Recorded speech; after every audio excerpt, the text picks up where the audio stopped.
Shalom Obracha, nous continuons notre cycle d'études des Melachot. La troisième Melacha, elle s'appelle Kotser, cueillir des fruits, moissonner des céréales. Cette Melacha consiste donc à couper un végétal de la terre, de sa source qui est la terre, donc la séparer de sa terre, et donc on est Kotser, on cueille.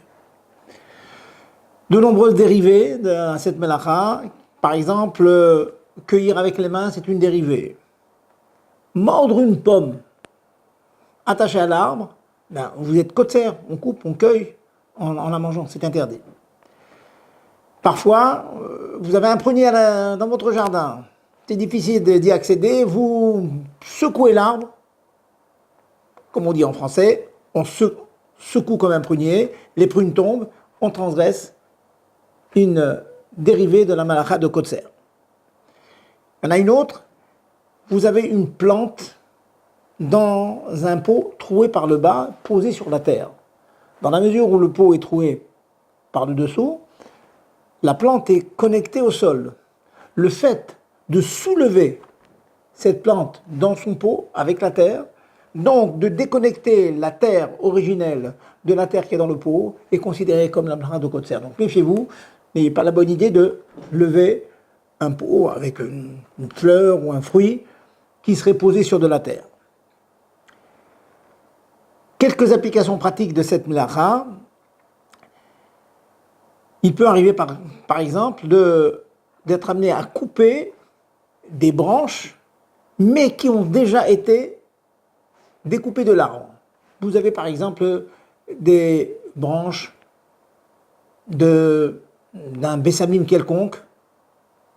Vous aimez par exemple le myrte ou un bessamim quelconque, bien, il est permis de les couper, de donner un morceau à chacun des membres de la famille. Dans la mesure où cela est déjà coupé de l'arbre, c'est permis.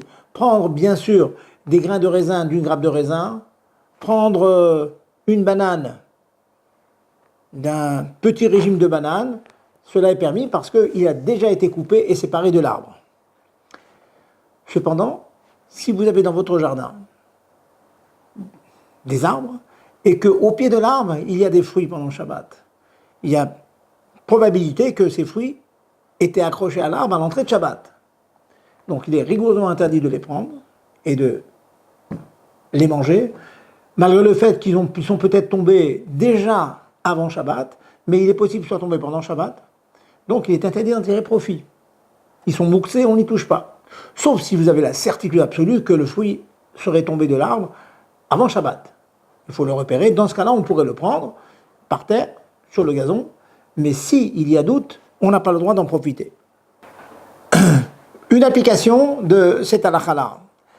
Il y a une différence entre sentir un fruit accroché à l'arbre ou sentir une fleur toujours plantée en terre. Sentir une fleur, une rose, dans un rosier planté en terre, cela est permis. Parce que l'essentiel du profit, c'est précisément de sentir, et l'odeur est encore plus forte lorsqu'elle est toujours liée au sol, attachée au sol. Par contre, si vous sentez une pomme ou un fruit quelconque sur un arbre, nos sages ont craint qu'on soit amené à sa principale utilisation, à savoir de le manger. Donc le fait de sentir une pomme sur l'arbre, nos sages ont craint que l'on soit amené à l'accueillir, à la manger. Donc sentir une rose plantée au sol, c'est moutard, c'est permis. Sentir un fruit toujours accroché à l'arbre, cela est interdit. Poursuivons notre étude de Kotser. Nos sages ont mis un certain nombre de barrières, car on est très proche de transgresser cette interdiction. Par exemple, vous êtes près d'un arbre, nous n'avons pas le droit de profiter de cet arbre. Le mot en hébreu, c'est l'ishtamesh beilan, s'appuyer sur un arbre. Cela est interdit. Vous accrochez un fil entre deux arbres pour faire un fil d'étendage. Vous utilisez l'arbre et vous utilisez le fil qui attache à l'arbre. Ceci est interdit. Allons plus loin. Vous avez planté un clou avant Shabbat sur l'arbre. Il vous sera interdit d'accrocher votre veston, votre chapeau sur ce clou. Le clou est considéré comme le tzad, le côté de l'arbre.